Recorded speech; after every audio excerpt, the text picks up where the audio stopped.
PW 300 máy hút chân không công nghệ mới. Hay buồng hút sử dụng mọi loại bao bì như hút túi nhảm, túi hộp đó thấy chưa, hút đều và đẹp lắm nè. Hút túi trà và cả túi giấy nữa đây nè.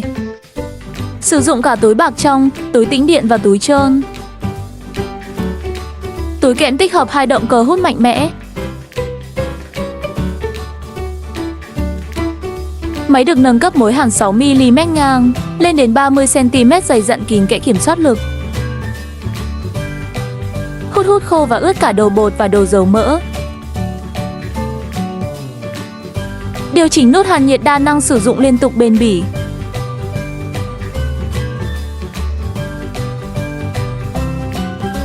Hàn độc lập đồ ăn thừa luôn nha.